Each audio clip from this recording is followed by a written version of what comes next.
curso.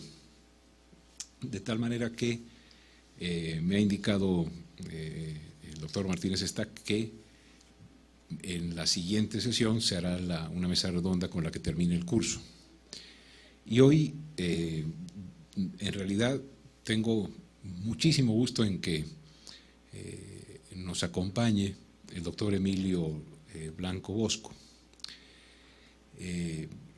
Hace 3 años yo me cambié de la UAM al Colegio de México y… Colombia no tenemos audio. ¿No tienen audio? A ver, en Colombia no hay audio. ¿Qué hago? Sigo, ok. Bueno, entonces, hace 3 años estoy en el colegio y ya desde antes conocí el trabajo de Emilio y creo que estamos ante uno de los mejores investigadores que tenemos en sociología de la educación. Daré unos datos de la contraportada de un libro que les voy a decir que escribió. Emilio Blanco Bosco es doctor en sociología, estudió su doctorado aquí en la Facultad Latinoamericana de Ciencias Sociales en México, la licenciatura en sociología en la Facultad de Ciencias Sociales de la Universidad de la República en Uruguay, es originario de allá del Uruguay. Actualmente es profesor e investigador de tiempo completo en el Colegio de México y de veras es una fortuna para nosotros porque es el coordinador del programa es el coordinador académico del Centro de Estudios Sociológicos. Emilio es especialista en sociología de la educación, principalmente ha estudiado la cuestión de los factores asociados a los aprendizajes en la educación básica. También hay en su área de interés el estudio de las trayectorias educativas, la desafiliación escolar, y tiene muchos artículos que abordan el tema de la calidad educativa en México y sobre todo enfatizando el papel de la desigualdad y el problema de la equidad en la educación. Uno de los textos más importantes de la vasta obra de Emilio es este, que se llama Los límites de la escuela, educación, desigualdad y aprendizaje en México, que ha publicado el Colegio de México. Ya una vez agotada la primera edición, va a la segunda y esperemos que pronto sean muchas más con reimpresiones, profe. La idea de la sesión de hoy es que tanto Emilio como el doctor Patricio Solís han hecho un trabajo del cual nos va a platicar Emilio, en el cual se tocan temas al respecto de tanto el acceso a la educación superior como luego también no será el eje, porque ese fue el eje de la sesión anterior con Ricardo Solís, pero sobre el cual también Emilio y Patricio han encontrado digamos algunas pistas que son interesantes y que pueden ser dialogadas en comparación con lo que expusieron Ana Stefanovich y Ricardo Solís el viernes pasado. Entonces, muchísimas gracias y Emilio, mil gracias por venir. Gracias a todos ustedes por estar aquí, a la sede foránea. Sí, adelante, señor. Bueno, hola, buenas tardes a todos y gracias por estar aquí un viernes en la tarde, que no es tan fácil llegar y menos fácil va a ser irse, ¿no? Que serán a las 8 de la tarde, va a ser uno de los peores días, me imagino yo, para salir. Y además es quincena. Pues nos quedamos hasta las 10. ¿Nos podemos quedar? Sí, si traen las chelas yo me quedo. Quería, bueno, saludar a las sedes también académicas del exterior que nos están escuchando. No las voy a nombrar a todas porque ya las nombró el doctor Gil. Agradecer también la invitación aquí del instituto y la presentación más que generosa, yo diría dispendiosa de Manuel Gil para con mis méritos académicos, que son bastante pocos y primarios todavía.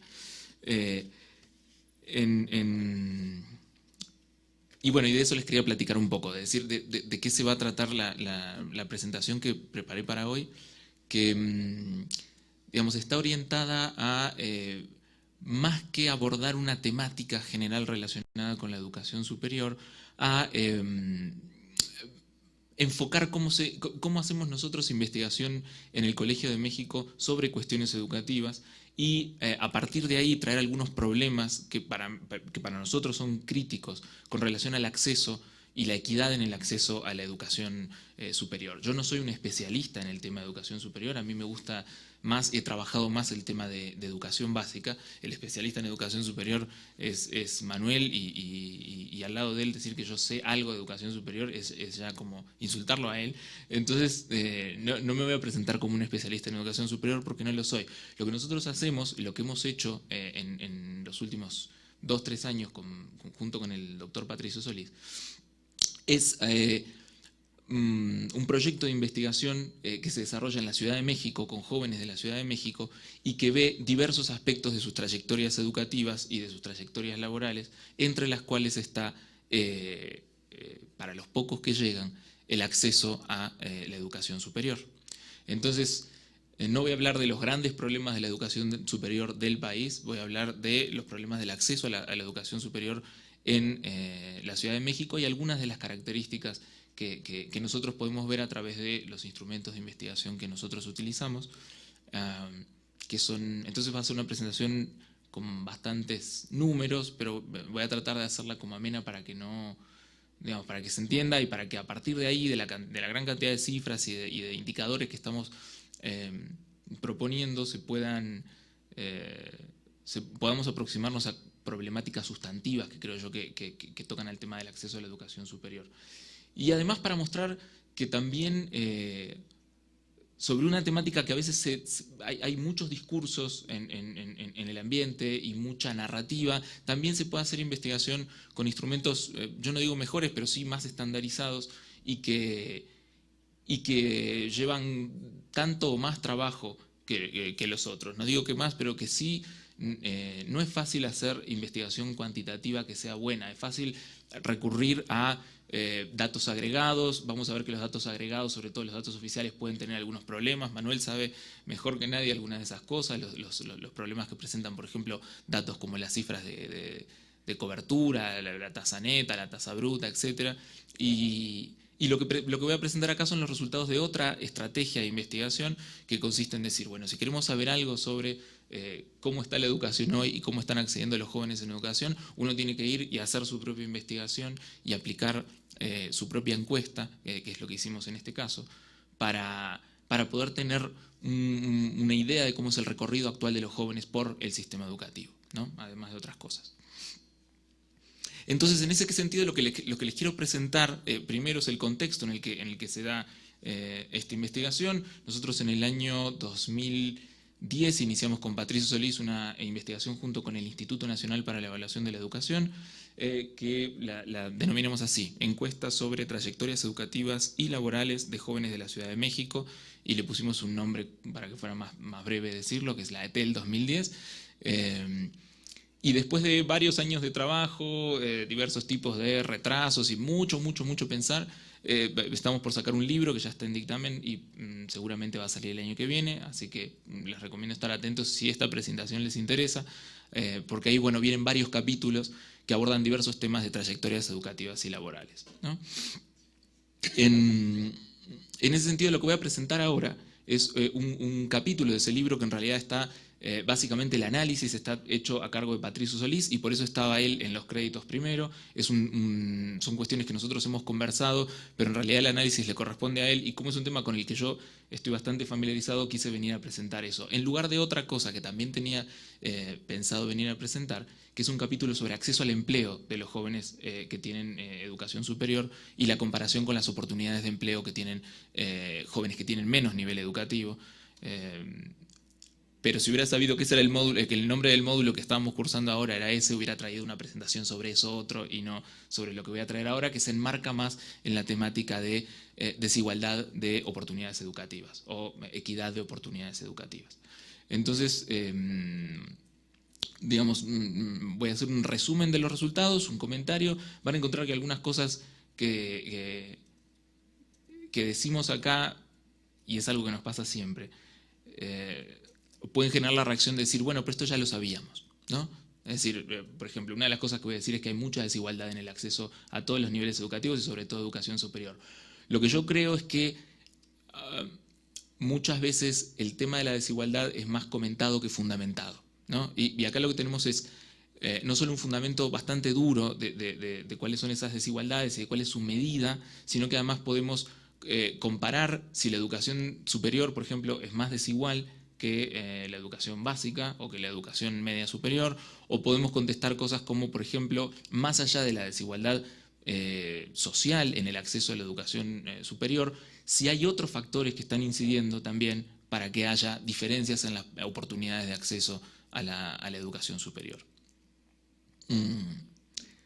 Y además no es menor ver, como vamos a ver ahora, que hay una brecha enorme en las posibilidades de acceso a la educación superior, aún en la Ciudad de México, que es un contexto que uno podría decir por excelencia es el contexto que tiene oportunidades educativas más amplias, ¿no? Y condiciones de vida en comparación con otras zonas del país relativamente buenas, digamos, y siempre en términos relativos, y además una gran oferta educativa tanto en media superior como en superior. Entonces yo creo que no está de más acercarse a una de las realidades más privilegiadas del país y ver en realidad cuán privilegiada es.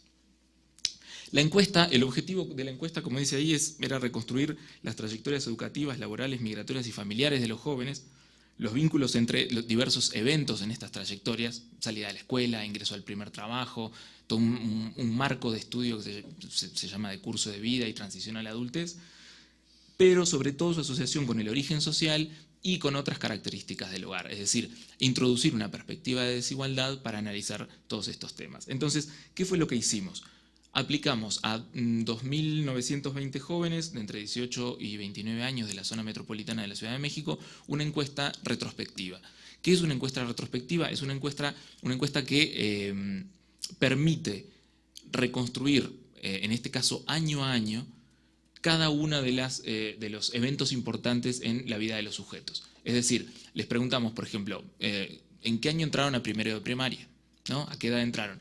En tal año. Entonces ahí anotamos. Y a partir de ahí vamos reconstruyendo cada año de su vida, hasta la edad que tiene en el momento de la encuesta, qué fue lo que hizo. Si estuvo en la escuela, si se salió de la escuela, si se salió y no regresó, si se salió y regresó en algún momento, a qué escuela entró. Y lo mismo con el empleo, ¿no? Los periodos en los que estuvo empleado, aquellos periodos en los que no estuvo empleado, los cambios entre empleos.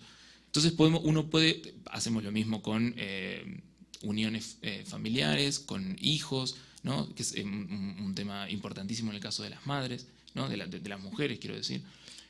Y después, a través de diversos modelos y con diversas preguntas, uno puede vincular todos esos datos y hacerse preguntas más interesantes sobre eventos críticos en la vida de los jóvenes, por ejemplo, la interrupción escolar, y ver a qué otros eventos está asociado, ¿no? La ventaja que tienen estas encuestas con relación a por ejemplo, los datos transversales, es que uno puede seguir a una cohorte real de sujetos, es decir, una generación real, y ver cómo se va, por ejemplo, desgranando a lo largo de los años, mientras van cumpliendo 15, 16, 17, 18, 19 años, cómo se van saliendo de la escuela y lo ve para un mismo grupo de sujetos. Es decir, como si tuviera un panel que puede seguir, solo que es hacia atrás, ¿no?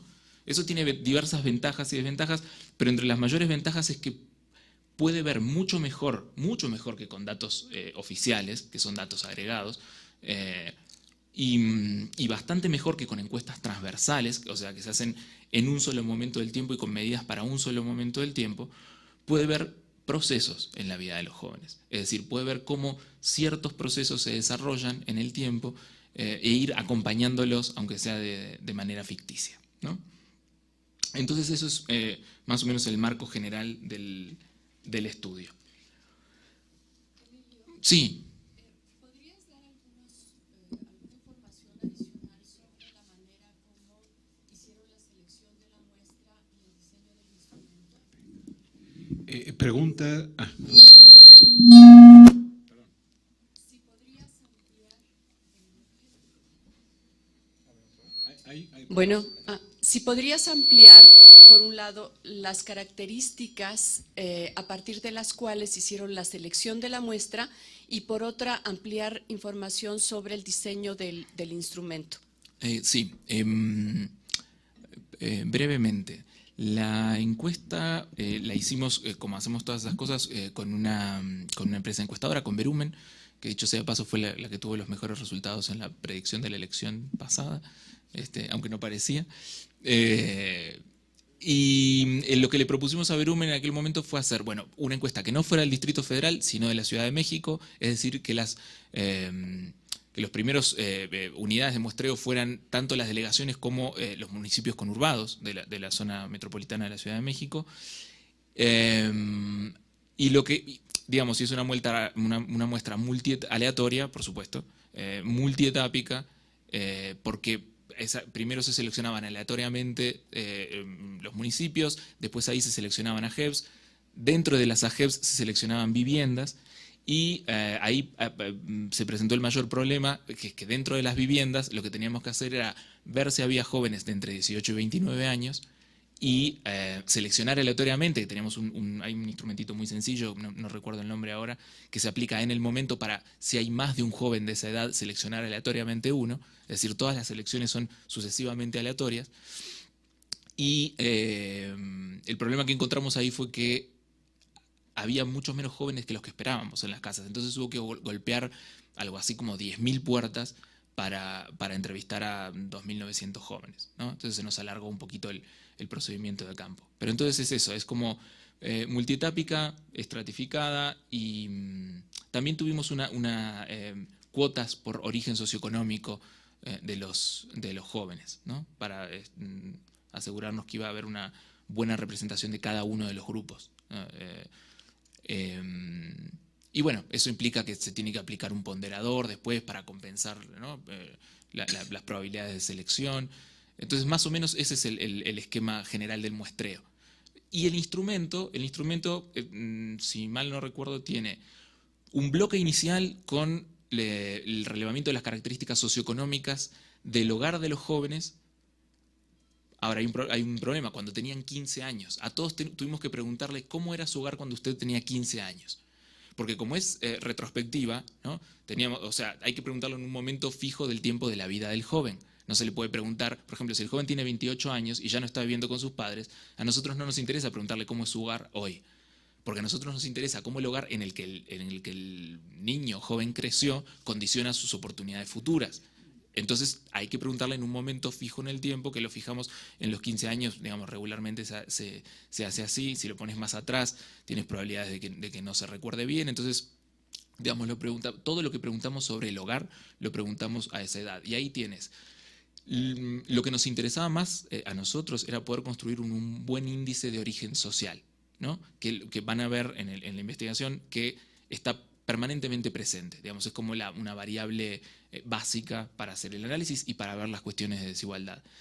Ese índice lo construimos con base en el empleo del jefe del hogar, es decir, la categoría ocupacional, el tipo de empleo, la jerarquía ocupacional, el nivel educativo de ambos padres en el hogar, el número de libros en el hogar, un poco como hace PISA y como hace el Instituto Nacional para la Evaluación de la Educación, y un índice de bienes materiales en el hogar y de servicios. Digamos, de forma muy parecida a como se hace con la ENOE, digamos, con ese tipo de encuestas, ¿no?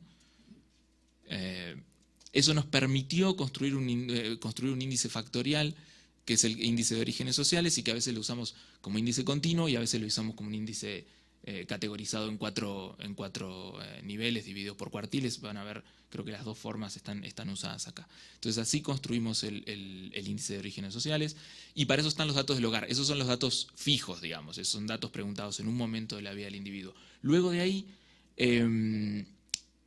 tenemos todo un módulo de trayectoria educativa, pero que está centrado en como dije recién, en lo que pasó cada uno de los años que el individuo estuvo en la escuela y después también. Es decir, todos los años que el individuo no estuvo, porque hay que seguirlo hasta el final de su historia, es decir, hasta la edad que tiene en el momento de la encuesta, para ver si en algún momento volvió a la escuela o no. Digamos, uno puede estar muy interesado en cuestiones como deserción educativa, pero no de todos los jóvenes que interrumpen sus estudios,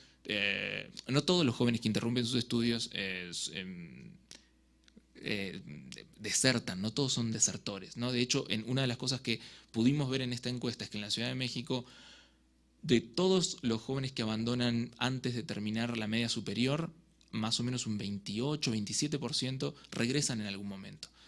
Y además que una gran mayoría de esos que regresan terminan la educación media superior. Es decir que no toda salida es una deserción y la mayoría de los regresos son regresos bastante exitosos, por decirlo así, al sistema educativo. Es decir, la gente vuelve para terminar algo que dejó trunco y logra terminarlo, ¿no? Esa es una de las cosas que uno puede ver cuando tiene una encuesta que sigue a los individuos a lo largo del tiempo, ¿no? El tema del retorno, yo tengo un artículo sobre eso que va a salir dentro de poco. Ya no recuerdo a qué revista lo mandé, pero va a salir. No, mentira, va a salir en este libro. En este libro tengo un artículo sobre... No, en el libro no. En el libro tengo un artículo sobre deserción y después saqué un artículo donde es una continuación de eso. Es decir, bueno, hay muchos que salen, pero también hay muchos que regresan. ¿Quiénes son? ¿Cuándo regresan? ¿Cuánto tiempo se tardan en regresar? Y más o menos qué logran, ¿no?, cuando regresan. Es un tema bastante importante. Ya les digo, es 1/3 de los chicos que dejan antes de terminar el nivel medio superior, que son muchos. Entonces, bueno, tenemos todo un módulo que sigue a los individuos a lo largo de su trayectoria educativa, ¿no? Primaria, secundaria, año por año. Cada año si lo terminaron, si no lo terminaron, si lo reprobaron, podemos ver reprobaciones, etc. Luego hacemos lo mismo con el empleo. ¿Cuántos empleos tuviste en tu vida? Empieza contándome el primero. Bueno, trabajé de tal. ¿Cuándo empezaste? Tal año. ¿Cuándo terminaste? Tal año. Y así vamos haciendo una reconstrucción de qué tipo de empleo tenía, qué tareas hacía para poder ubicarlo en una jerarquía de ocupaciones, el tamaño de la empresa, digamos, todas las cuestiones, el número de horas que trabajaba, que eso es muy importante para predecir salidas de la escuela, no el hecho de si el individuo trabaja o no, sino cuántas horas trabaja, es una variable mucho más importante, porque el trabajo, hasta cierto punto, muchos jóvenes logran compatibilizarlo bien con la escuela, pero ya cuando empiezan con jornadas más extensas, ahí se empieza a complicar, ¿no? Entonces no es cualquier trabajo, hay que ver qué tipo de trabajo, es otra de las cosas que hemos podido ver en esta encuesta. Otra cuestión que tenemos es toda la historia de... tenemos toda la historia de convivencia con los padres. Es decir, si en algún momento... No solo le preguntamos cuál era la estructura de tu hogar cuando tenías 15 años, es decir, si estaba tu mamá y tu papá, si estaba la mamá sola, si era un hogar extenso, si era un hogar incompleto, sino que además le preguntamos a lo largo de los años en qué periodos vivieron con ambos padres o sin un padre, etcétera, etcétera. Entonces podemos ver en qué momento un hogar que empezó constituido de a dos se fue, ¿no? se rompió. O sea, también tenemos una trayectoria, digamos, de corresidencia con ambos padres. Y también tenemos una historia de migración, es decir, dónde vivieron a lo largo de su vida. Entonces podemos seguir a los individuos a lo largo de todos los momentos que han migrado. Y tenemos también algunas preguntas más específicas sobre el trabajo actual, sobre por qué dejó la escuela, para el caso de los chicos que habían dejado, que es una cosa que nos interesa mucho, y también sobre a qué tipo de escuelas fueron, ¿no? Entonces tenemos una cosa que es muy importante en esto que voy a presentar, que es el sector institucional de las escuelas a las que asistieron, porque vamos a ver que tienen efectos importantes después en la trayectoria educativa. Entonces más o menos ese es el contexto, esa es la muestra y ese es el cuestionario. Ya, ahora cuando salga el libro, eso viene en la parte de atrás, digamos, en los anexos. Bueno, continúo. En anterior no tienes tus preguntas. Tengo las preguntas acá. Sí, es cierto. Bueno, lo que nos preguntamos en términos generales sobre esta investigación es, primero, ¿qué tan desigual es el acceso a la educación superior en la Ciudad de México?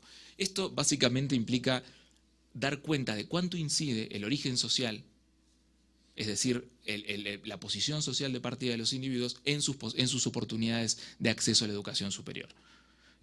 Sobre esto hay una vastísima literatura a nivel internacional, no solo sobre educación superior, sino sobre el acceso a todos los niveles educativos, ¿no? La progresión entre diversos niveles educativos. Y básicamente lo que se ve en la mayoría de los países que han investigado esto en extenso, en Estados Unidos, en Europa, es que si bien el acceso a niveles educativos superiores, media superior y superior, es cada vez mayor, las desigualdades relativas, es decir, las probabilidades relativas de acceso de los jóvenes de sectores más privilegiados con relación a los de jóvenes de sectores bajos, no cambian. No cambian, o si declinan en algunos países y de manera bastante leve. Es decir, se logra cada vez mayor acceso porque todos entran en proporciones cada vez mayores a la educación, pero las desigualdades relativas no cambian. Es decir, que los sistemas son más incluyentes pero no más igualitarios. Ese es un primer como punto de partida. Lamentablemente nosotros no podemos ver cambios en el tiempo. Estos estudios están basados en varias cortes que son vistas a lo largo de décadas. Nosotros no tenemos eso, tenemos una sola corte. Sería ideal usar, por ejemplo, los datos de la EDER para ver cómo cambian, ahora sí, esas probabilidades relativas en función de la pertenencia a cortes más o menos viejas. El gran problema no es detectar que existen desigualdades educativas. El gran problema para nosotros como sociólogos es explicarlas, ¿no? Es decir, el fenómeno como tal está bastante bien establecido, incluso yo diría que en México y en Latinoamérica. Tú tienes muy claro el hecho de que existen desigualdades asociadas al origen socioeconómico. Pero el tema es qué historia cuentas en relación a cómo esas desigualdades devienen a inequidades en el acceso. Es muy fácil decir, sí, el acceso es muy desigual, pero ya cuando llega ese momento de explicar los mecanismos que a ti te dan cuenta de cómo sucede eso, es muy complicado. Sobre todo, primero, ¿por qué? Porque la investigación de tipo cuantitativo solo puede aproximarse de forma muy general a esos fenómenos, porque existen varias teorías disponibles sobre el asunto, y porque además cuanto más avanza uno, o sea, cuanto más tardía es la transición que trata de explicar, en este caso la transición a la educación superior, más eventos anteriores tiene y más encadenamiento de desventajas, de eventos, de ocurrencias, tiene que terminan explicando cómo se accede o no al nivel superior de educación. Entonces, de repente es más fácil explicar por qué hay diferencias en los resultados educativos de los niños de educación primaria o de preescolar, ¿no? Cuando todavía prácticamente no hay influencia de la escuela, cuando apenas los niños tienen 3 o 4 años, ¿no? Y ya llegan a la escuela con niveles cognitivos o de desempeño cognitivo muy distintos, ¿no? Cuando tienen apenas 3 o 4 años de vida, ya por haber nacido en hogares distintos, tienen niveles de desempeño muy distintos. Y ahí, bueno, uno, creo yo, y ahora voy a introducir algunas de estas cosas, puede recurrir de manera más fácil a teorías como la del capital cultural y el hábitus de Bourdieu. Es decir, lo que explicaría, digamos, esas diferencias en el desempeño de los chicos es que en algunos hogares, por el capital cultural que se tiene, por el capital disponible, el tipo de interacciones que tienen con los padres, etcétera, etcétera, materiales educativos, hay chicos que llegan al preescolar ya prácticamente sabiendo leer, ¿no? O sabiendo escribir su nombre y tienen un desarrollo psicomotriz muy avanzado, etcétera, etcétera. Mientras que los otros chicos que están en ambientes mucho menos estimulantes, por decirlo así, no llegan con esas condiciones, ¿no? De hecho, hay algunas investigaciones que muestran que en realidad ahí ya están establecidas todas las diferencias educativas que uno va a ver 15 años después, ¿no? Que la escuela no agrega ni quita nada, y que lo que hace es, digamos, mantener esas desigualdades de partida más o menos en el mismo nivel. Pero evidentemente eso, que puede ser bastante cierto en el nivel preescolar, cuando uno llega a decir, bueno, ¿por qué hay chicos que queriendo entrar a la UNAM dan el examen y les va tan mal, ¿no? Y algunos ni siquiera se dan cuenta de que les va a ir muy mal? ¿Cómo dar cuenta de todo lo que ocurrió hasta ese momento para que se llegue hasta ese punto, ¿no? Está bien, sabemos que cuanto menor es el origen social de un joven, menores son sus chances de acceder a la universidad. El tema es por qué. Y hay un montón de explicaciones. La explicación de una explicación que yo considero bastante en retirada, que son las explicaciones más de tipo culturalista, que estuvieron muy de moda en los 60 y los 70, decir, bueno, los chicos de clase obrera o de sectores populares pertenecen a una cultura distinta y rechazan, incluso los más optimistas decían que resisten activamente la cultura escolar, que es una cultura disciplinaria, etcétera, para llevarlos a la máquina de explotación capitalista y para crear obreros, etcétera. Hay resistencias activas en función de culturas de clase que son diferentes. Esa es una explicación que yo considero en retirada porque, digamos, por una cuestión muy básica, la gente quiere cada vez más educación. Es decir, hay un dato empírico que es muy difícil de hacer checar con esas teorías, que tiene que ver con demandas crecientes por educación y, salvo circunstancias históricas excepcionales, situaciones donde uno ve que se abren oportunidades educativas y se llenan de gente. Y se llenan de gente de sectores populares, ¿no? Entonces uno se pregunta, bueno, ¿dónde está realmente el rechazo, por lo menos abierto, a los valores de la cultura dominante o hegemónica por parte de los sectores subordinados? No se ve. Yo creo que en ese sentido la la teoría bourdiana, que recupera algunos de esos elementos, pero al mismo tiempo recupera algunos elementos que incluso se podrían vincular con teorías racionalistas de la acción social, o por lo menos que recuperan un papel de la agencia del sujeto, y donde el cálculo, si bien no necesariamente es racional, no está exento de lo que los sujetos hacen, pero donde además se retoma otro papel importante, que es el papel de los sistemas educativos en sí. Es decir, el sistema educativo no es aunque también esto se le puede criticar a Bourdieu, no es ya tan un agente monolítico representante de los intereses de la cultura dominante, y en todo caso, si lo es, no es un agente pasivo, sino que se necesita de su participación activa para que las desigualdades se reproduzcan y para que dentro del sistema educativo hábitos que fuera son subordinados y mantienen ciertas relaciones con hábitos dominantes, reproduzcan esas relaciones de subordinación al interior de los sistemas educativos. Eso no se da nada más de la nada, y se necesita de un diseño específico, de una agencia específica de los sistemas educativos para que eso ocurra, ¿no? De todas maneras, también es una teoría que para mí tiene críticas importantes que se le pueden hacer y que,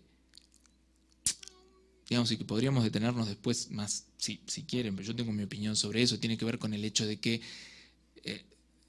la teoría bourdiana a mí me parece todavía muy rígida en términos de qué tipo de actor supone y las posibilidades que le da al actor de cambiar las propias disposiciones con las que viene, ¿no? Parece que hubiera una suerte de programa predeterminado, ¿no? Que choca invariablemente con un sistema educativo y que incluso los sistemas educativos no pueden ser receptivos a esas diferencias y a esas desigualdades, como evidentemente vemos que son, digamos, porque los sistemas educativos son, y el caso mexicano es clarísimo, es muy heterogéneo y es muy permeable, y no es como el sistema educativo francés para el cual Bourdieu diseñó su teoría. Es decir, la teoría de Bourdieu está diseñada para un modelo educativo muy específico, que en el cual, si bien nuestros sistemas se inspiran ligeramente históricamente, hoy son muy diferentes. Entonces yo creo que es necesario revisar, digamos, por lo menos la recepción a veces muy acrítica que se hace de la teoría de Bourdieu y ver si es posible adaptarla a nuestro contexto y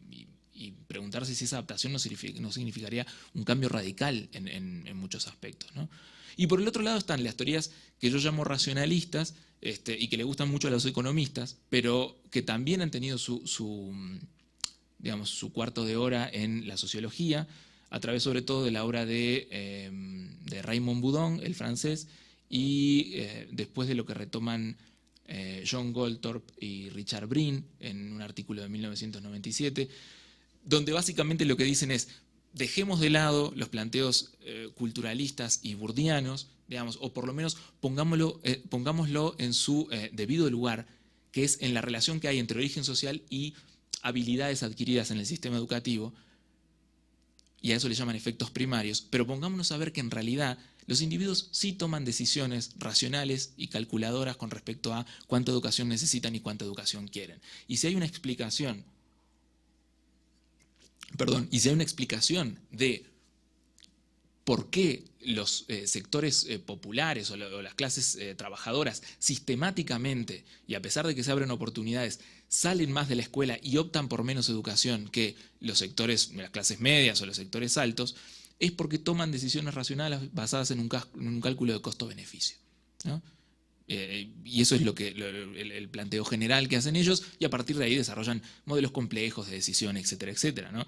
El primero que trae esto a la sociología, hasta donde yo sé, es Raymond Boudon, que es francés también, y que lo que dice es: están bien estas teorías culturalistas y tal, pero no pueden explicar cómo cada vez la gente se educa más. No lo pueden explicar, el gran hecho educativo del siglo XX, que es la explosión de oportunidades y de cobertura educativa, no lo pueden explicar. No pueden explicar cómo el hijo de un campesino termina siendo graduado universitario de medicina, que será es el caso de mi familia, por ejemplo, el caso de mis padres. Eso no lo pueden explicar. Es decir, cómo viniendo de un hogar campesino terminas en la universidad, ¿no? Y el hijo de un campesino pobre termina siendo médico. Digo, no parece un dato muy compatible con los de las teorías de la reproducción, y no es un dato excepcional, por lo menos en la historia de algunos de nuestros países no es un dato excepcional. Entonces, digamos, partiendo de ahí, hay que ver las elecciones educativas que toman los individuos de otro modo. Primero, dejar de pensar que los individuos son sujetos de, digamos, son objetos o marionetas de disposiciones, hábitos, cultura, etc. Y luego decir, bueno, se toman decisiones muy racionales en términos de cuánto cuesta continuar estudiando, costos directos, costos de oportunidad, y qué beneficio me va a aportar. Boudon decía, beneficio en términos de movilidad social, y Brini y Goldthorpe dicen beneficios en términos de evitar movilidad social descendente, ¿no? Introducen un concepto muy interesante y que les permite hacer unos modelos muy interesantes también al respecto. Pero básicamente el esquema es la decisión de continuar estudiando o no, es una decisión racional que se toma en términos de costo-beneficio para lo que tiene que ver con la movilidad social posterior. Entonces, eso te vincula directamente al vínculo entre educación y trabajo, y entre la tensión entre empezar a trabajar ahora y empezar a trabajar después, cuánto dinero estoy perdiendo, y en esos modelos, digamos, se pierden. Mi opinión al día de hoy es que, y aunque no vamos a poder ver estas cosas, el problema es que con datos cuantitativos es muy difícil ver estas cosas. Es decir, hay experimentos, digamos, hay algunos artículos en la literatura internacional que sí quieren ver esto, ¿no? Que sí quieren ver cómo inciden este tipo de cuestiones, pero yo creo que ahí la investigación cualitativa tiene mucho más para decir. Es decir, la investigación basada en entrevistas y en la investigación que se enfoca en las decisiones de los individuos en los momentos en los que los están tomando, ¿no? De hecho, ahora nosotros en el colegio, en un seminario que tenemos con Manuel, estamos impulsando a los estudiantes que vienen al seminario a hacer ese tipo de investigaciones. Es decir, muchos quieren ver cómo se pasa de la media superior a la superior. Decimos, bueno, entonces ve a ver cómo se pasa de la media superior a la superior, no te hagas una encuesta y les preguntas cómo tomaron la decisión de manera retrospectiva, donde los chicos van a contar, si les fue mal van a decir yo no quería entrar tanto a esa universidad, quería entrar a esta otra, donde hay un montón de problemas de recuperación de información, sino ve y hazte 30 entrevistas, síguelos a los chicos, empieza a entrevistarlos antes de que entren en la educación superior, empieza a entrevistarlos antes de que den el examen, y después de que dan el examen vas y los entrevistas, de nuevo. Ves cómo le fue y ves cómo reformulan sus expectativas, reformulan sus deseos, reformulan sus planes a partir de ese resultado, ¿no?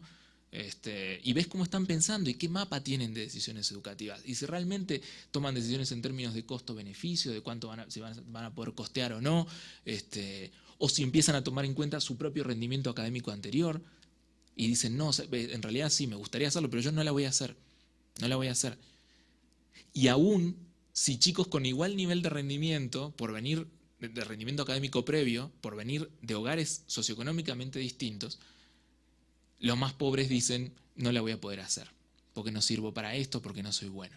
En ese caso uno estaría viendo algo así como un hábitus. Es decir, tú tienes las condiciones no económicas, pero sí intelectuales objetivas para triunfar en el nivel educativo terminar, digamos, en el nivel educativo que quieras. Pero hay muchos chicos, y eso se ve, y eso es lo que llama Boudon efectos secundarios.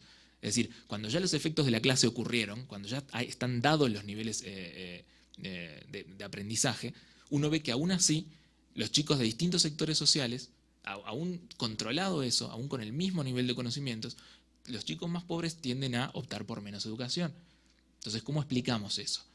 Ellos creen que la explicación es racional, tiene que ver con el sentido de que no les surge tanto la movilidad social ascendente, o sea, con un poquito más de educación, nada más ya se ponen más arriba donde estuvieron sus padres, pero también podría ser factible una explicación en términos de hábitos. Es decir, por ejemplo, de un término que se está usando mucho ahora en la investigación, de una baja autoconfianza académica, ¿no? Es decir, de chicos que a pesar de tener buenos resultados, porque comparan sus disposiciones intelectuales y corporales, incluso con otros jóvenes, dicen, en el ambiente universitario no la voy a hacer, o en la prepa yo no la voy a hacer, ¿no? Los CCH no son para mí. No conozco a nadie del CCH que haya entrado a CCH de mi grupo de pares. No es para mí. Gente fresa, etcétera, etcétera. Yo creo que las explicaciones racionalistas son muy útiles, digamos. A veces parecen el enemigo en la sociología, ¿no? Porque nos sacan de las tradiciones que nosotros queremos y manejamos más. Pero a mí me parece que son atendibles y que en realidad lo que tendríamos que tender a hacer es una especie de fusión de elementos culturales, disposicionales y racionales en la decisión. Ahora, no estamos en condiciones hoy, con los datos que tenemos, de avanzar mucho en eso. Entonces, estamos en pasos previos todavía. Por eso es importante para mí la investigación cualitativa en eso. Esa es otra cosa que decía Goldthorpe. La investigación cualitativa y etnográfica sirve mucho mejor que la cuantitativa para dar cuenta de procesos y ahí entrar en cuestiones de causalidad, ¿no? Aunque no podamos hacer experimentos.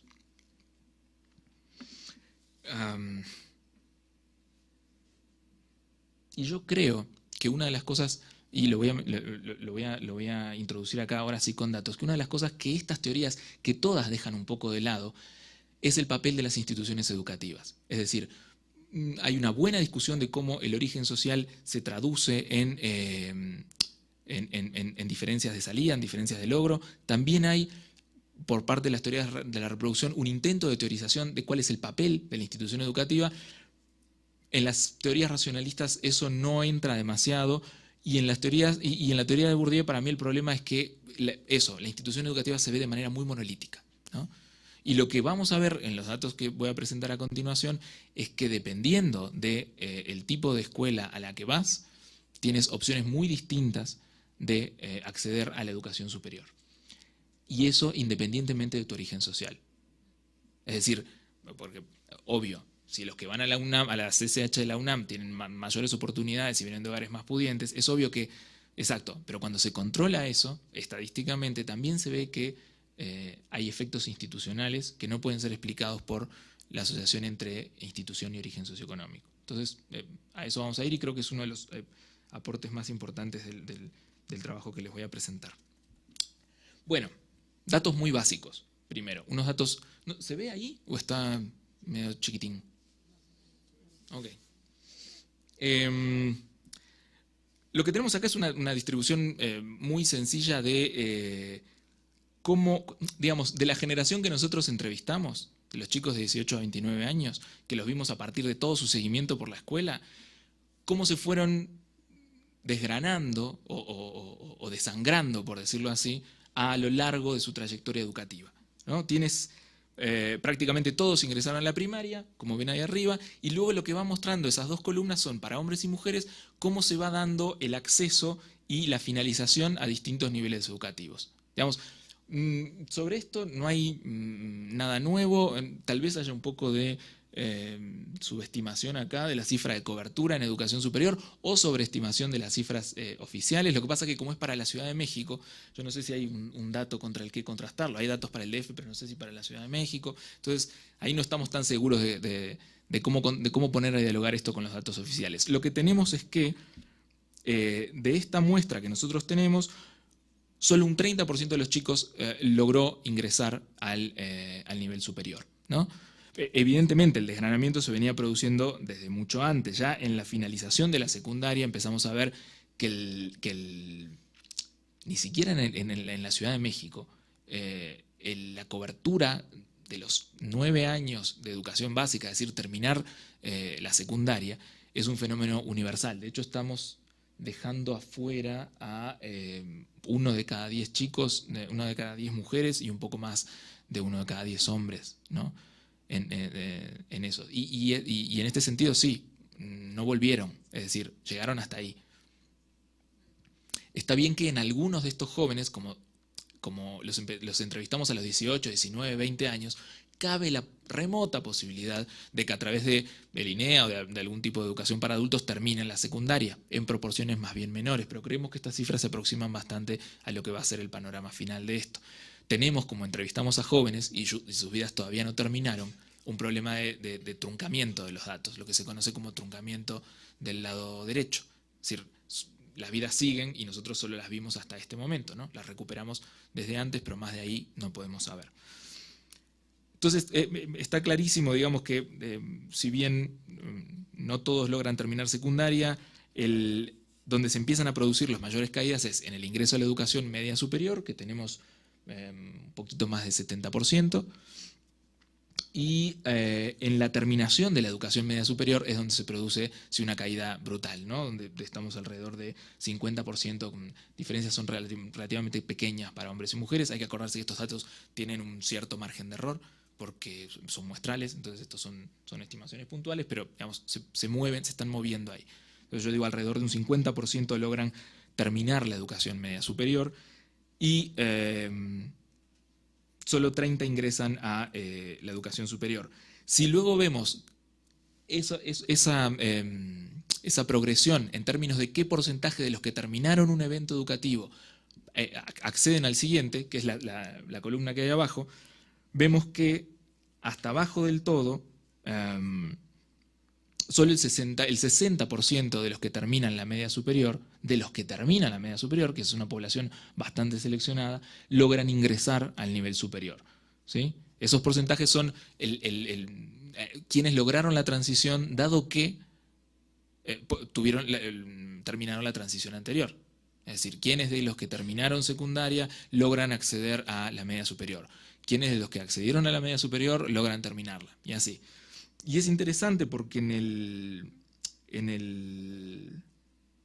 entre los niveles 4 y 5, por ejemplo, que eso es una cosa que a mí me gusta discutir mucho con las cifras oficiales, entre los niveles 4 y 5 tenemos un poquito más de un 80%, que eso es entre la terminación de la secundaria y el inicio de la media superior. Si ustedes ven la cifra oficial de la SEP sobre absorción, eso se llama absorción del nivel medio superior, en el Distrito Federal es de un 140%. ¿No? En el país es de un 95%, poco más, 96% en todo el país. Lo que nos está diciendo esa cifra es que de los chicos que terminan secundaria este año, el año que viene, casi todos van a entrar. O sea, es prácticamente universal la absorción. A mí hay algo que me resulta muy raro de esos datos. O sea, y eso es el problema que tienen que trabajar con datos agregados. Yo no quiero decir que estén manipulados. Lo que me parece es que están captando chicos que entran por segunda vez o por tercera vez en el numerador, y los ponen a todos como si fueran de nuevo ingreso. Entonces se infla artificialmente la cifra de cobertura. No puede ser que hasta hace que eran 2 años, un sistema que no era obligatorio fuera prácticamente universal para todos los que terminaban educación secundaria, ¿no? Ahora sí es obligatorio y uno puede decir, bueno, puede empezar a cambiar eso. Pero no era obligatorio ni normativamente ni simbólicamente, ¿no? Entonces, en ese sentido resultaban muy raros los datos. En el Distrito Federal, la inflación a 140%, ¿por qué es? Porque hay muchos chavos que vienen de los municipios del Estado de México a estudiar aquí. Entonces, tenemos en el numerador una cifra más grande que en la del denominador.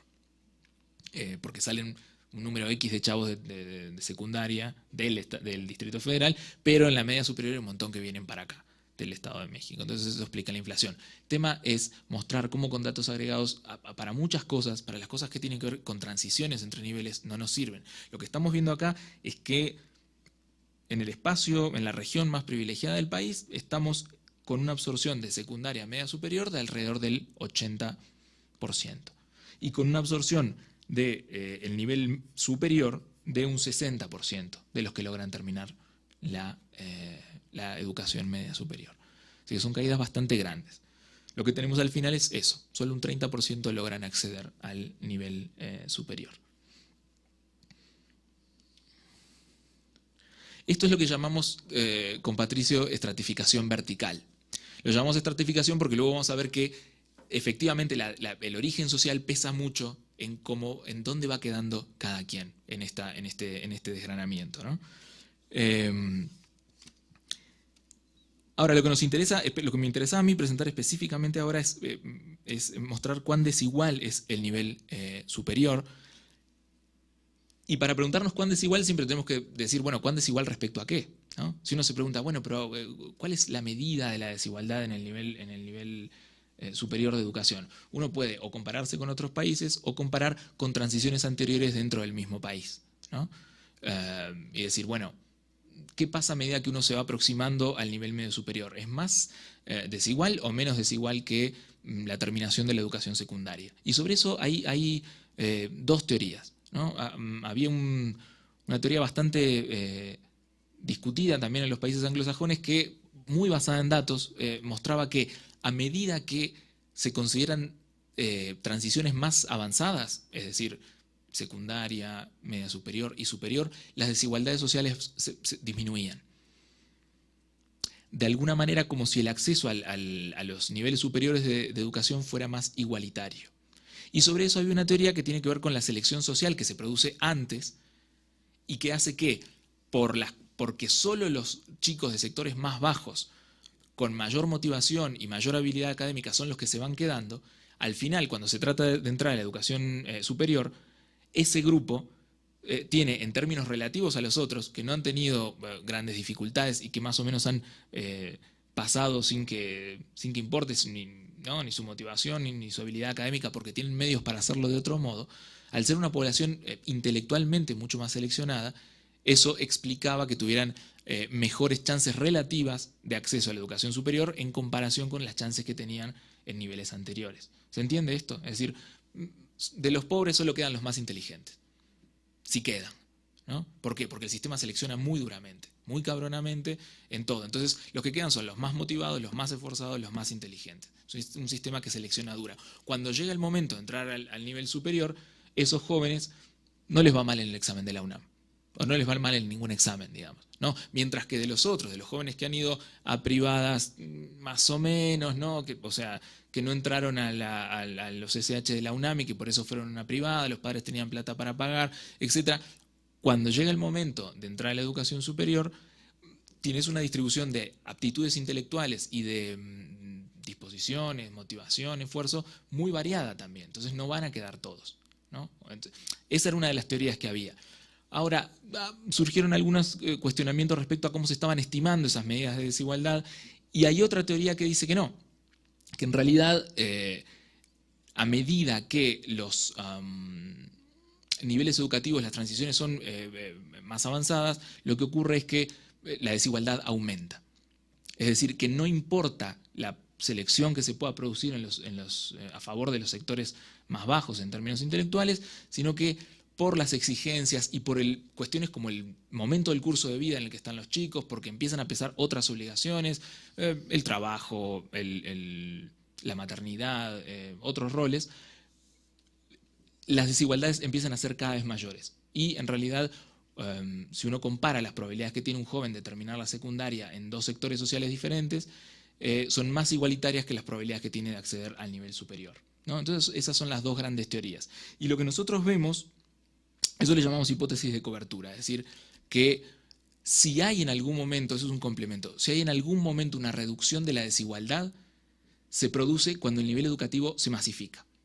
Es decir, si ahora experimentáramos en los próximos 10, 20 años una masificación del nivel educativo medio superior, por ejemplo, a la larga sí, como ahora sí todos entran, recién ahí se reduce la desigualdad social de ese sector. Pero hasta tanto eso no ocurra, lo que hay es un acaparamiento de oportunidades por parte de los sectores sociales más altos, por ejemplo, digamos, y el examen de ingreso es un ejemplo perfecto de acaparamiento de oportunidades disfrazado de meritocracia, ¿no? Porque tiene un componente meritocrático en cuanto a resultados, pero no ve que esos resultados están condicionados por trayectorias académicas y sociales muy distintas.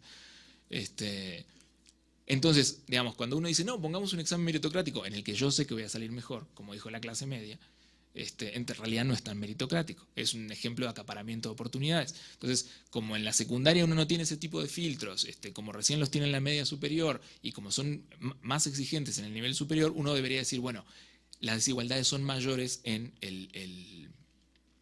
a medida que los niveles son más avanzados. ¿Cómo lo vimos eso?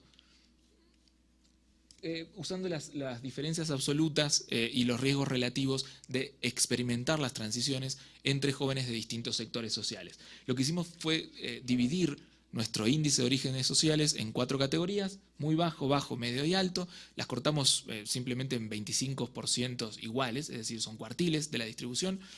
Y mostramos, a partir de unos modelos de regresión logísticos y calculando las probabilidades para chicos que en todo lo demás tienen valores promedio, lo que hicimos fue ver cuáles son sus probabilidades de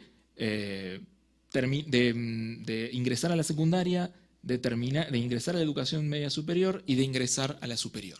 Como vemos, casi todos tienen una probabilidad muy similar de ingresar a la educación secundaria. Eso era lo que decía recién, tiene que ver con el efecto de la universalización de un nivel educativo en el ingreso.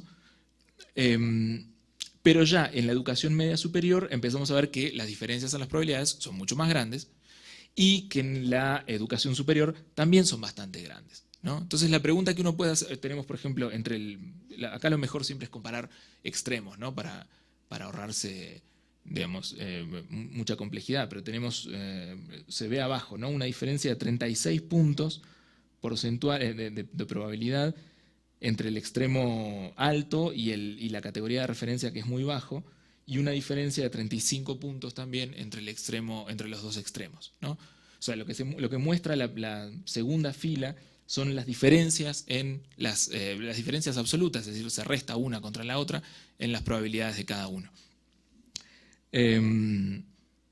Y justamente lo que se muestra es que si uno usa las diferencias absolutas, no se ven demasiadas diferencias. Uno diría, no, pero viendo en términos de diferencias absolutas, el acceso a la media superior es más o menos igual de desigual que el acceso a la educación superior.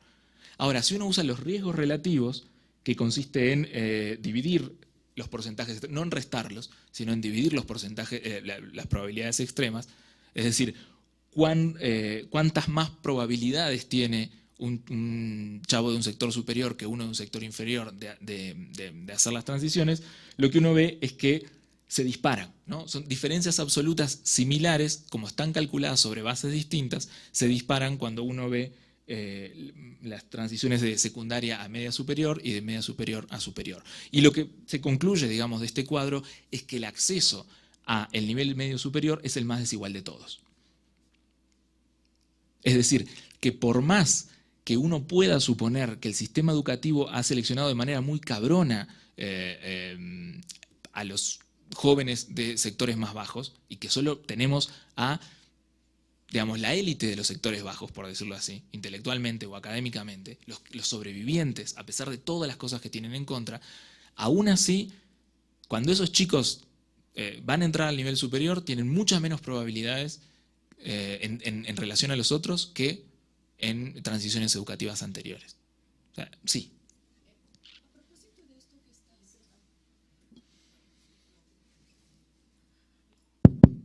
A propósito de esto que estás señalando, eso me indica que estás haciendo una consideración respecto de la naturaleza de las instituciones. Es decir, has señalado reiteradamente que los papás que tuvieron dinero para enviar a los chicos a una institución diferente, de un CCH, etcétera, quiere decir que hay una ponderación específica respecto de la naturaleza de la educación que se imparte en determinado tipo de instituciones. Entonces, bueno, al final me gusta cómo estás haciendo el planteamiento, pero bueno, yo tendría bastantes más inquietudes que se me están generando, pero me limitaría por el momento a pensar que entonces en el diseño del instrumento que elaboraron hay una consideración que me suena en este sentido, no necesariamente de base socioeconómica en el sentido más tradicional, sino una consideración cultural respecto de la naturaleza de las instituciones. Estoy pensando incluso en las mismas referencias teóricas que estás haciendo. No me ha quedado muy claro cuál fue la naturaleza de los supuestos teóricos de los cuales partieron, pero bueno, esta es otra cosa que me estoy preguntando. Pero en este sentido, habría, por un lado, un punto de partida que arrancaría más o menos de supuestos tradicionales, pero percibo en esto que estás planteando que hay inquietudes de otra naturaleza que tienden a identificar culturalmente diferencias que quedarían ya no en términos del sentido reproductivo de la educación, sino que atiende un poco a características de grupos sociales diferenciados. No necesariamente. No entendí bien la pregunta. Pero... Lo que sucede es que cuando nosotros estamos pensando en instituciones públicas, privadas, no es lo mismo, por ejemplo, que esté situada una escuela pública en Polanco, que aquellas que están situadas en lugares más marginales, digámosle así. Perdón, yo sugeriría algo. Por favor, si quieres responder de manera breve, juntemos las preguntas al final, para que puedan como meterse en cuestiones que yo sé que Emilio va a explicar después. Entonces, no nos anticipemos en las preguntas, ¿les parece? ¿Sí? Ahora, si quieres hacer un comentario, obviamente no quiero ser mal educado. Sí. De todas formas, quería responder el punto sobre los supuestos teóricos. En realidad nosotros no partimos de una teoría. O sea, diseñar un instrumento para poner a prueba una teoría es un escenario ideal pero caro de la investigación educativa. Lo que uno tiene que hacer es tener un instrumento que le permita dialogar con diversas teorías. Nosotros en realidad lo que usamos fue, por supuesto, una determinada concepción de cómo hay que observar la posición social. Es decir, cuando observamos, hay supuestos teóricos cuando uno pregunta trabajo de determinada forma, cuando pregunta nivel educativo, bienes en el hogar de determinada forma, aunque después con cómo uno procese los datos uno puede llevar sus indicadores a una cuestión, por ejemplo, una visión más de clase o una visión más de estratos socioeconómicos, ¿no? O distribucional, si uno usa un índice continuo, por ejemplo. Pero, es decir, en realidad partimos de más que de preguntas teóricas, de preguntas empíricas. Es decir, eso, digamos, usando un indicador más o menos robusto de desigualdad social y nociones del curso de vida, porque ahí sí hay mucha teoría. Es decir, no es suficiente ver el origen social, sino que también hay que ver un montón de otros eventos que son clave en la vida de los individuos y que eran estas otras cosas que yo comentaba. Uno ahí va a poder acercarse, digamos, por lo menos a dialogar con las teorías. No va a poder poner a prueba las teorías y ni siquiera refutar las teorías, porque elementos culturales uno no puede observar a través de estos instrumentos, digamos, a menos que los complemente con otros y que le llame a esas respuestas cultura, pero es un poco complicado. Y tampoco puede aproximarse a formas de decisión concretas de los individuos. Con mucha suerte lo que puede hacer es inferencias muy generales donde uno dijera, bueno, si esta teoría fuera cierta, o más cierta que la otra, ¿qué tendría que observar yo en mis datos para poder determinar eso? ¿No? Y eso ya no es tanto en el instrumento, sino en los experimentos mentales que uno puede hacer y en los supuestos más o menos generales y en los grandes saltos que uno haga en ese sentido. Entonces, como supuestos teóricos tenemos la noción de que la desigualdad estructura, y estructura muy fuertemente. O sea, no nos concentramos en cuestiones como percepciones, subjetividades, etcétera, etcétera. O sea, toda esa línea no se puede observar a través de este tipo de instrumentos. Y además, ahí sí hay una toma de postura teórica fuerte. Nosotros creemos que, si bien la subjetividad, las percepciones importan, sí están fuertemente estructuradas, digamos, sea estructuradas socioeconómicamente o estructuradas culturalmente. Hay un lugar para la agencia de los individuos, pero se trata de una agencia relativamente acotada, ¿no? Si no, no observaríamos estas fortísimas regularidades y estas asociaciones como muy, muy duras entre origen y trayectorias educativas, ¿no? Entonces eso es básicamente lo que hay sobre los supuestos. Pero después volvamos a la pregunta sobre cultura y suposiciones sobre las instituciones educativas. Entonces, se entendió esta parte, es muy sencilla. Es decir, la desigualdad, la diferencia en las oportunidades de acceder a un nivel educativo parece mayor cuanto mayor es el nivel al que se quiere acceder, y no menor como todavía está en boga afirmar en los países centrales que hacen este tipo de investigación. Y esto puede tener que ver con cómo se miden estas cuestiones. Pero más allá de la cuestión de la desigualdad, de la estratificación vertical, a nosotros nos interesa algo que tiene que ver con lo que preguntó la compañera, que es lo que llamamos estratificación horizontal de oportunidades. Es decir, no solo hay una estratificación del acceso a niveles educativos subsiguientes, sino que también los propios niveles educativos están estratificados socialmente. Y eso era un poco lo que apuntaba la compañera. Digamos, es algo que ya sabemos, ¿no? Hay formas de segmentación institucional formalizadas, como el sistema público-privado. Hay otras que están institucionalizadas, pero se supone que no necesariamente tendrían que estar en principio asociadas a la segmentación social, como por ejemplo la enorme diversidad que existe dentro del sistema público incluso, y diría que es una enorme diversidad que no solo se ve en el nivel superior y en el medio superior, sino que también la ves en secundaria y en primaria, ¿no?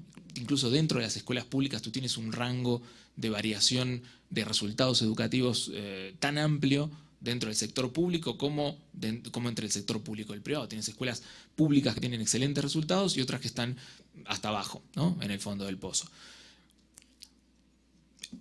Y eso incluso dentro de las públicas generales. Entonces uno puede decir, dentro de un sistema que institucionalmente es homogéneo, hay otras formas de segmentación, llamémosle informales o sociales, que tienen que ver con cómo se distribuyen los alumnos entre escuelas, ¿no? Y cómo se distribuyen los maestros entre escuelas y cómo eso tiene consecuencias sobre la calidad educativa que se imparte en esas escuelas, que estratifican el sistema educativo. Y en el sistema, en los niveles primario y secundario puede ser más informal, pero lo que sucede en el sistema medio superior y en el superior es que eso empieza también a consagrarse en modalidades educativas muy distintas, producto de, digamos, lo que es la historia de la constitución del sistema, de ambos sistemas en el país, ¿no? Entonces, lo que nos preguntamos es si más allá de ver el efecto del origen social en las probabilidades de acceder al siguiente nivel educativo, si también hay un efecto del tipo de escuela al que uno va en la probabilidad de acceder al siguiente nivel educativo, ¿no? Esa es la primera como apertura que uno puede hacer de estos datos. No nos concentremos solo en la cuestión social, es decir, no solo en las diferencias sociales, sino en uno de los posibles mecanismos que expliquen por qué esas diferencias tienen lugar.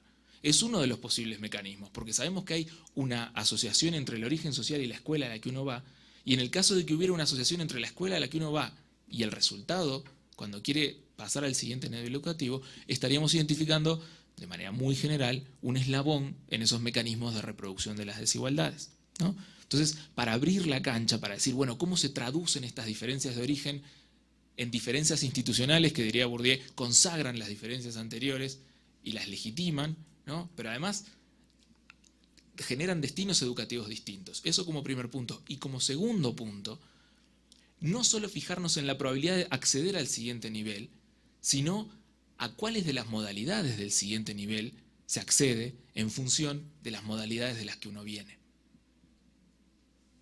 Porque la educación superior no es homogénea. Entonces no da lo mismo entrar a la UNAM que entrar a un CONALEP. Perdón, que entrar a una privada que estaban pensando en media superior. No da lo mismo entrar a la UNAM, así como en bachillerato no da lo mismo entrar a la UNAM que un CONALEP, y ahora lo vamos a ver, tampoco da lo mismo entrar a la UNAM que a una universidad X, ¿no? O a algunas universidades privadas, que sabemos que también la dispersión de calidad que hay dentro de las universidades privadas, y salvando los casos de 2 o 3 universidades privadas muy reconocidas, se pueden ir muy hasta abajo, ¿no? En términos de calidad educativa. Entonces, esas dos preguntas, ¿cuánto incide el origen, además del origen social, cuánto incide la escuela a la que uno va, por ejemplo, en media superior, en mi probabilidad de pasar al nivel superior, y cuánto incide esa escuela a la que yo voy en el tipo de escuela en la que termino? Son dos preguntas que sí nos pudimos hacer con este tipo de información. Y quería pasar muy rápido por un primer indicador que muestra a las claras cómo, por ejemplo, y antes de meternos en el nivel superior, cómo el nivel medio superior de educación en la Ciudad de México está muy fuertemente segmentado en términos socioeconómicos. Lo que tenemos ahí en las columnas son 6 tipos de educación media superior distinta. Tienes preparatorias en la columna 1, preparatorias de CCH o UNAM. En la 2, bachilleratos afiliados a otras instituciones de educación superior pública. En la 3, bachillerato general público no afiliado a instituciones de educación superior. En la 4 tienes bachillerato de estudios técnicos vocacionales públicos no afiliados a educación superior, donde ahí está básicamente el CONALEP. Y luego 5 y 6 son bachillerato general privado y bachillerato vocacional privado. Y en las filas lo que tienes es el origen social de los chicos. Lo que se ve acá es que a medida que te vas acercando al al origen social mayor, es mayor la proporción de chicos que están en las preparatorias del CCH o la UNAM, ¿no? Es decir, que el acceso ahí es una consecuencia de lo que veíamos, el acceso no es igualitario, y eso que ya es una población que viene seleccionada. Los chicos de nivel alto también tienen, por supuesto, una proporción muy importante en la columna 5, en las escuelas privadas generales, ¿no? En cambio, si uno compara los chicos de origen muy bajo, vas a ver que tienen muy poquititos en la UNAM, digamos la mitad, en las preparatorias del CCH, y que se distribuyen en su mayoría en las bachilleratos generales o vocacionales no afiliados a instituciones de educación superior, que son los 30 y 42.5%, ¿no? Entonces lo que hay es, digamos, a medida que tú tienes un origen social más alto, tienes más probabilidad de estar o en la UNAM, en las prepas de la UNAM, o en prepas privadas generales. Y a medida que vas bajando de nivel socioeconómico, te vas saliendo de la UNAM y vas entrando en sistemas educativos, en modalidades educativas, digamos, que por lo menos, lo que podemos decir, salvo mejores datos, es que tienen menor prestigio, ¿no? Digamos, uno podría preguntarse qué otras cosas hay, qué otras diferencias hay, pero de eso en realidad datos duros hay pocos, digamos, a menos que confíen en la prueba de enlace. Ok. Entonces, digamos, este es un pequeño cuadro sinóptico. En el artículo también hay otros cuadros, Patricio hizo otros cuadros para mostrar cómo esto también ocurre en privadas y públicas, por supuesto, en primaria y secundaria, y cómo también ocurre en el nivel superior de educación. El tema es si hay alguna conexión entre estos fenómenos. Este es un cuadro muy complejo, que en realidad nos muestra cosas muy básicas. En la última columna, que fue la que yo señalé con rojo, está la probabilidad calculada, está el porcentaje de jóvenes que alcanzan a ingresar a la educación superior en función, primero, de su origen social, después de la primaria, del tipo de primaria a la que fueron, después del tipo de secundaria a la que fueran y después del tipo de institución media superior a la que fueron, ¿no? Entonces lo que se ve como primer dato, el de la última fila de abajo, que ya lo habíamos visto, aproximadamente un 30% logra ingresar a la educación superior, pero cuando uno ve los contrastes entre los porcentajes de quienes ingresan según origen social, lo que tiene es una diferencia abismal, porque tienes casi 60% de chicos del sector más alto que entran y menos de un 10% que entran en el sector más bajo, ¿no? Entonces, cuando hablamos de selección, de selectividad diferente, de selección social, tú lo que vas viendo es que, es cierto, hay un desgranamiento, pero no todos se desangran de igual forma, ¿no? La pérdida de jóvenes de sectores sociales más bajos se da sobre todo en el ingreso a educación media superior y en la finalización de educación media superior. Ahí se derrumba, ¿no? Que coincide con los datos de interrupción escolar que yo tengo también por ahí en el libro, que es entre los 15 y los 17 años, esta generación, los jóvenes de origen social más bajo, pasan de estar en un 80% en la escuela a estar en un 20% en la escuela. Es tremendo, ¿no? Y luego lo que muestra esto otro es que también hay diferencias interesantes según el tipo de educación al que uno asistió. Es decir, si uno compara los porcentajes de acceso de quienes fueron a una primaria privada, que tiene 66.8%, y de quienes fueron a una primaria pública vespertina, que tiene solo 17%, conviene preguntarse si no habrá también alguna diferencia que hacen las instituciones educativas en la probabilidad de acceso al nivel superior. Luego vemos que eso pasa en secundaria también, ¿no? Las secundarias privadas son las que tienen mayor chance de acceso a la educación superior, mientras que las secundarias públicas vespertinas son las que tienen menor chance. Y también publica otra modalidad que ahí metimos a los poquitos alumnos que habían hecho telesecundaria y ese tipo de cosas, pues en la Ciudad de México. Y lo mismo pasa en el nivel medio superior, no vale la pena repetirlo. Lo interesante del nivel medio superior, que es la última gran fila abajo, es que si tú estás en un bachillerato afiliado a una institución de educación superior, de esos entra un 70%. En cambio, si estás en un bachillerato no afiliado a una institución de educación superior, entra apenas un 55%. Lo interesante de eso es que todos logran o sea, los porcentajes de los que logran finalizar educación media superior son más o menos similares. Y sin embargo, los porcentajes de quienes logran ingresar a educación superior son muy distintos. Entonces uno podría preguntarse qué es lo que está operando ahí para quienes asistieron a un bachillerato afiliado, tengan mucha más chance que quienes asistieron a un bachillerato no afiliado. El problema con estos datos presentados así es que confunden los efectos del origen social con los efectos de la escuela, porque no están controlados, porque lo que sabemos es que, como vimos antes, en las escuelas públicas vespertinas tenemos a los chicos más pobres, mientras que en las privadas tenemos a los jóvenes de sectores sociales más altos. Bueno, para controlar esos efectos, lo que se hace es construir un modelo de regresión donde se introducen todos los factores, tipo de escuela, origen social, etcétera, etcétera, se mete todo junto y las diferencias que uno puede observar a partir de esos efectos ya están controladas por los factores anteriores, ¿no? Yo lo que voy a reportar no son los coeficientes de regresión, las razones de Momio, el cambio en las razones de Momio, sino unas probabilidades estimadas que son mucho más fáciles de leer a partir de esos modelos y que van a mostrar cosas muy interesantes.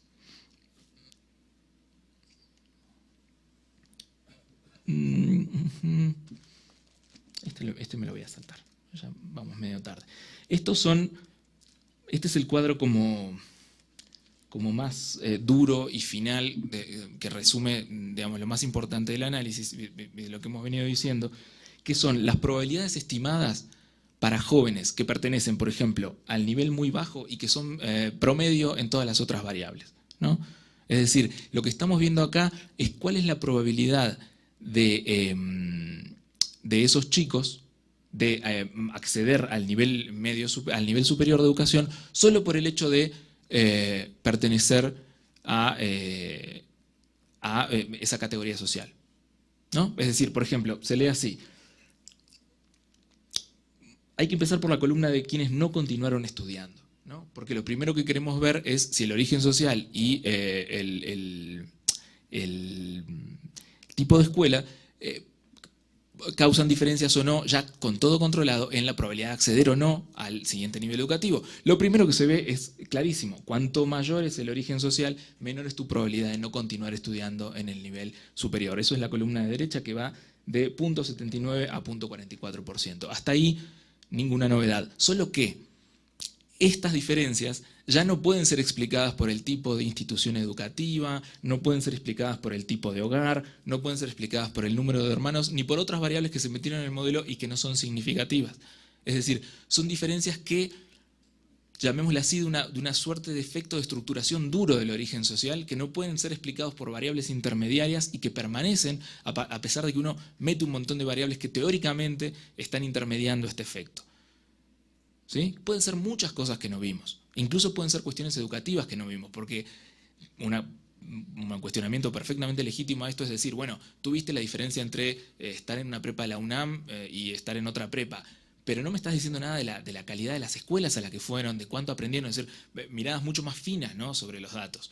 Es apenas unos grandes cortes los que nosotros podemos hacer con esta información.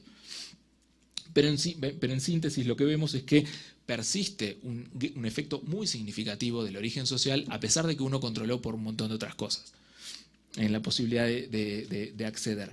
Y luego, si uno ve de los que entraron, o de la probabilidad de entrar, a qué escuelas entraron, también ve que hay diferencias importantes. Es decir, la probabilidad de entrar a la UNAM para un chico que viene del nivel alto es prácticamente el doble de la que tiene un chico de nivel bajo, ¿no? Todos entran poquito. Vieron que las probabilidades no son altas. Primero porque hay un montón que se van y porque también los de origen social alto entran en mayor proporción a otras universidades públicas y, por supuesto, a privadas, ¿no? Esos son los porcentajes de 22% que tenemos ahí abajo. Pero aún así lo que se muestra es que después de todo controlado, el origen social todavía pesa, y ahí uno podría decir, ¿es el hábitus? ¿Qué es? ¿No? Pero todavía está pesando y todavía está estructurando las chances de entrar a la opción educativa de nivel superior de mayor prestigio, que es la UNAM. Pero son mucho más interesantes los resultados que tienen que ver con cómo las probabilidades asociadas al tipo de educación media superior que cruzaron los chicos ya ha controlado el efecto del origen social. Es decir, las diferencias que vemos en estas probabilidades son diferencias que no pueden ser explicadas por la asociación entre la escuela a la que uno fue y el origen social. Es decir, podrían llamarse de alguna manera efectos puros de haber asistido a un tipo de educación u a otra, ¿no? Que esa es la pregunta que nos hacíamos al principio. Es decir, más allá del origen social y de la asociación que tiene con el tipo de escuela al que uno va, ¿hay algún efecto puro de la escuela?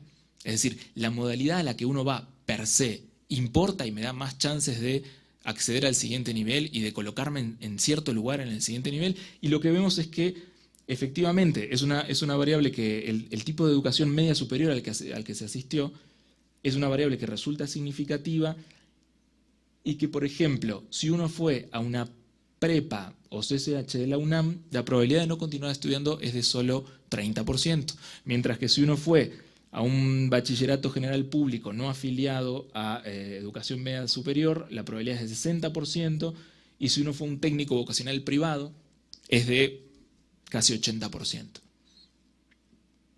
Eso como para desmitificar la homogeneidad también de la educación privada, en cuanto a chances de continuar al siguiente nivel educativo. Entonces lo que vemos es que el tipo de escuela, lo que se ve primero ahí es que el tipo de escuela al que uno va sí incide, incluso cuando controla por el origen socioeconómico,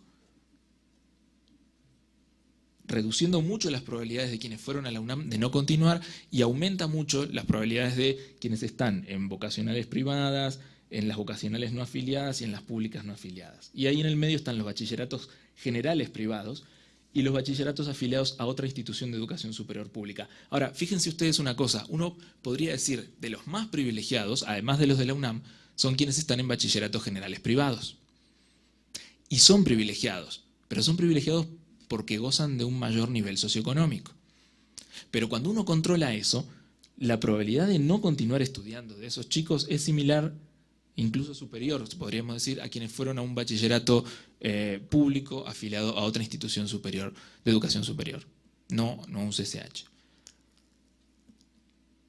¿Se entiende eso? Cuando uno lo ve sin controlar por esto, lo que va a ver es que los chicos de bachilleratos privados tienen más chances de entrar. Cuando uno controla por su nivel socioeconómico, quedan por abajo de los de la UNAM y al mismo nivel de los que vienen de otros bachilleratos afiliados. Ese es, por decirlo así, la medida del privilegio, ¿no? O sea, cuando uno descuenta ese privilegio, se caen, y se caen bastante. Eso es lo otro que podemos ver ahí. Y ahora, cuando nos fijamos, ya no si continuaron estudiando o no, sino dónde continuaron estudiando, lo que vemos es una cosa que yo me gustaría llamarle reproducción institucional de privilegios. Porque lo que tienes es que si tú fuiste a una prepa o CCH de la UNAM, tienes un 60% de probabilidades de continuar en la UNAM. Y los que te siguen, que son los que vienen de bachillerato general privado, tienen solo un 10% de probabilidades de hacerlo. Es decir, como que una enorme mayoría de los que fueron ahí, siguen ahí. ¿Qué es eso? Eso es el pase directo, ¿no? Vamos, eso es lo que lo está explicando. O una de las explicaciones posibles. La otra es que las prepas de la UNAM tengan una calidad educativa superior que te permite a los que tienen que hacer el examen muy bien, pero digamos, como la gran mayoría tienen pase directo, ahí eso también es una forma de cierre. Una forma de cierre o de acaparamiento de oportunidades. Si nos queremos poner muy justicieros, ¿no? Sí, por eso, entonces yo me cuido. Luego tienes que quienes asistieron a bachilleratos afiliados a otras instituciones públicas terminan en otras instituciones públicas, en otras instituciones de educación superior que no son la UNAM en su gran mayoría. Y también es interesante ver cómo quienes van a bachillerato general privado, además de muchos tener una probabilidad de no continuar, la siguiente probabilidad más alta es la de continuar en una universidad privada. Es decir, es como si tuviéramos, no es perfecto, pero es como si tuviéramos prepas de la UNAM, UNAM, prepas privadas, privadas, otras prepas, otras instituciones públicas. Es como una tripartición de la estratificación educativa, lo cual hace pensar que si uno quiere ver dónde va a terminar estudiando, si va a terminar estudiando y dónde un joven en la educación superior, en realidad tiene que hacerse la pregunta 3 años antes y ver a qué escuela de educación media superior va a entrar. Porque lo que nos está diciendo este cuadro es que hay una reproducción muy, muy cabrona, es decir, muy... No te asustes, Manuel. Hay correlación positiva, pero en términos estadísticos hay una correlación positiva o una asociación, pero además lo que hay son caminos. O sea, la correlación, ¿qué es lo que está indicando? Que hay caminos que ya están hechos. Que para muchos jóvenes hay caminos que ya están marcados y que van y que recorren toda la educación media superior, e incluso antes, porque sabemos que los privilegios vienen de antes, que hay como circuitos educativos que son que se reproducen muy bien, ¿no? Y esto independientemente del origen social. Hay una asociación que pasa a través del origen social. Y esa es una dimensión de reproducción muy fuerte. Pero también hay una dimensión que pasa a través de lo institucional, ¿no? Que es controlando por el origen social. Tú vas de la UNAM a la UNAM, de la privada a la privada, de otras instituciones de educación superior, de media superior, a instituciones públicas de educación superior. Y ahí lo que uno, digamos, debe preguntarse es en qué medida eso está reflejando un ideal meritocrático de acceso a la educación superior o no, ¿no? O está reflejando otras cosas. Entonces, ya para terminar, pues se está haciendo larguísimo esto. Una síntesis de lo que se presentó hasta acá. Primero, una cosa que no tiene mucho que ver con la temática, pero que a mí siempre me gusta decirle, que es hacer énfasis en que yo creo que las tasas oficiales de absorción de media superior y de superior sobreestiman las cifras reales.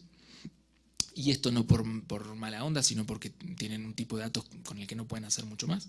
Digamos, hay algunos intentos de reconstrucción ahí, como el de Héctor Robles en el INE, pero digamos, es poco lo que se puede hacer con esto.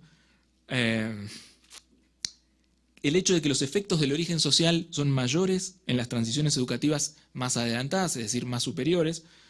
Y yo le puse un subtítulo ahí que es recursos matan aptitudes, pero también podría ser hábitos matan aptitudes.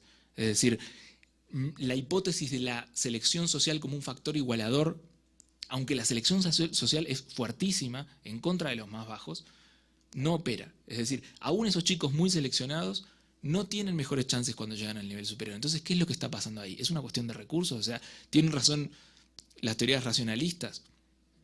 Esos chicos dicen, yo no sé si voy a poder sostener 4 años de educación superior, económicamente.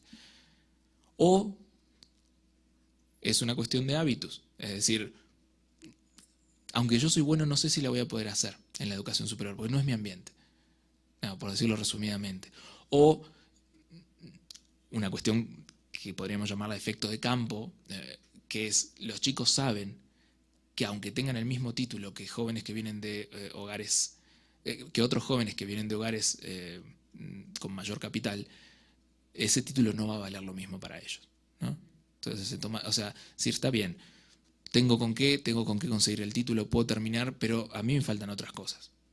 Y es una mezcla entre cálculo racional y, bueno, podría decirle cuestiones de hábitos, ¿no?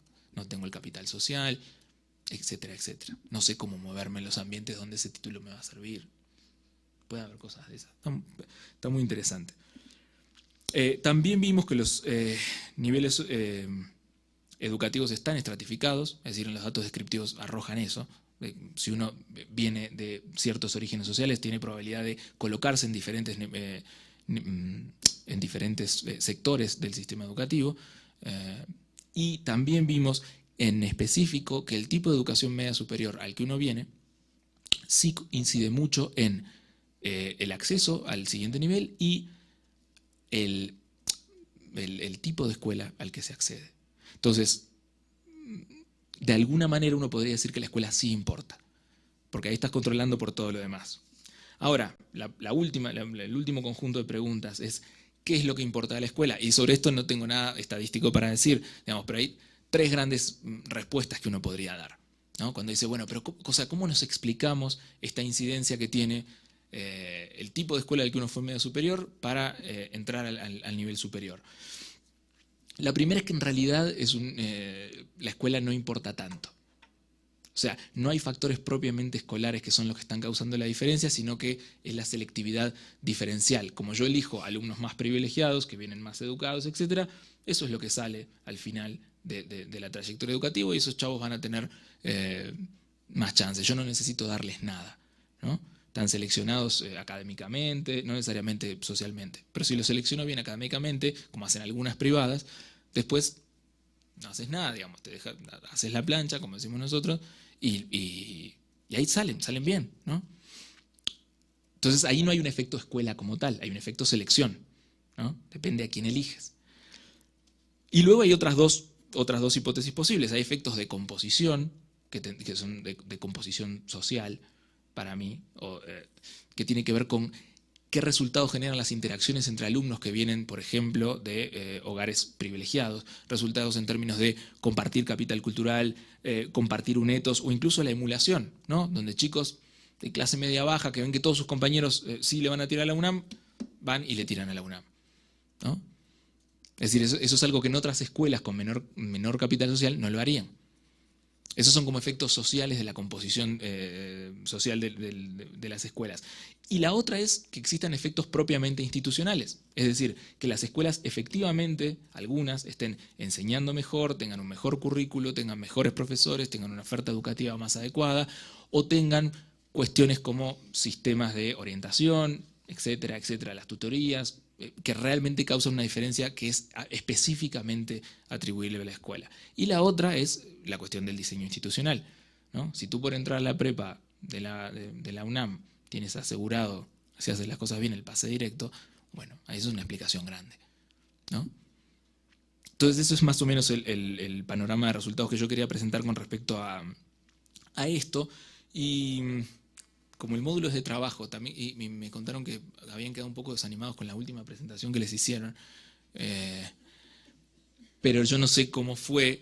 Yo había preparado una segunda parte de esta presentación y después vi que iba a ser larguísimo si me dedicaba a eso, que es un segundo capítulo que trabajamos, que tiene que ver con cómo el haber ido a educación superior y haber ido a distintas escuelas de educación superior, nos preguntamos si incidía o no en dos cosas. En el tipo de primer empleo que uno obtiene, ¿no? Y en el tipo de movilidad laboral que uno tiene con posterioridad a ese primer empleo. En algunos casos, como teníamos chavos muy jóvenes, la movilidad que vemos es muy cortita. Vemos apenas 1 o 2 trabajos, ¿no? Entonces casi no vemos cambio de trabajos y preguntarle, o sea, a los 20 años realmente no es el trabajo final que va a tener en su vida. Pero como tenemos hasta 29 años, uno puede aproximarse a historias un poquito más largas de movilidad y entonces lo que vimos fue básicamente que contra los discursos, digamos, contra algunos análisis que de repente muestran que la educación superior ya perdió su valor, ¿no?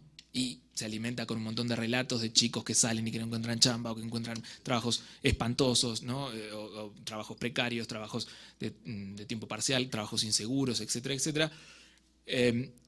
Contra esos discursos, digamos, lo que vimos fue que es cierto que no todos los chicos que ingresan, porque son tan poquitos los que terminan en la muestra que nos tuvimos que quedar con los que ingresan a la universidad, que si uno compara los que lograron ingresar a la universidad con el resto, si bien hay un porcentaje importante que sí entra como primer trabajo a trabajos precarios o de tercera categoría, que nosotros dijimos porque los dividimos en 3 categorías, las diferencias sí son muy importantes con respecto al resto. Es decir, puede haber muchos chavos que terminan, que ingresan al nivel superior y que sí están jodidos en su primer trabajo, pero las proporciones no tienen punto de comparación con lo que pasa con los chicos que no lograron entrar al nivel superior de educación. Es decir, jodidos pero no iguales, ¿no? Y eso se observa también. No es para ponerse contento. No, pero es que hay una frase que dice jodidos pero contentos. Ah, jodidos pero contentos. Está bien. No, jodidos, no sé, yo creo que no, por la cuestión de la deprivación relativa, etcétera, etcétera. Yo creo que están menos contentos. Pero, y la otra cosa es que cuando vimos la movilidad, a partir del primer trabajo, si cambian a trabajos de superior jerarquía, o si se quedan donde están, o si bajan a trabajos de menor jerarquía, también la probabilidad de experimentar un cambio de trabajo hacia un trabajo de jerarquía superior es considerablemente mayor y estadísticamente significativa para los jóvenes que sí entraron en la universidad. Entonces, sí es cierto que hay un proceso de deterioro generalizado en la estructura del mercado de trabajo y en las condiciones de empleo, y es un proceso, digamos, que es de tipo estructural, y sí es cierto que eso afecta a muchos jóvenes que tienen título universitario, pero digamos que entraron en la universidad, pero en términos relativos, pero si uno compara con cómo está el resto, el ingresar a la universidad y con todo lo demás controlado, quién sabe, pero con todo lo demás que teníamos para controlar controlado, sí hace una diferencia en términos de oportunidades de acceso al primer trabajo y de oportunidades de movilidad social. No quiere decir que sea una garantía, pero sí observamos ese tipo de diferencias. Entonces, nada, tal vez para matizar algo de un discurso que no sé muy bien cómo fue, pero que me imagino que podía ser como un poco pesimista. Y estamos hablando de la Ciudad de México igual, ¿no? Siempre hay que recordar eso. Es un panorama de mucha desigualdad, de un rezago educativo importante, si por lo menos ponemos como criterio de rezago ya la educación media superior, que para mí no podría ser menos. O sea, pensar que quien tiene educación básica completa no tiene un problema de rezago es insultante, ¿no? Si ponemos un estándar un poco más alto y decimos educación media superior, tenemos problemas de rezago fuertes, tenemos problemas de desigualdad fuertes y por supuesto que hay problemas de acceso al empleo. Los que pusieron un pie en la universidad, según lo que nosotros vemos, tienen algo menos de problemas de acceso al empleo. Entonces, eso, para terminar. Así que bueno, creo que ahora pasamos a preguntas o algo así, ¿no? Gracias.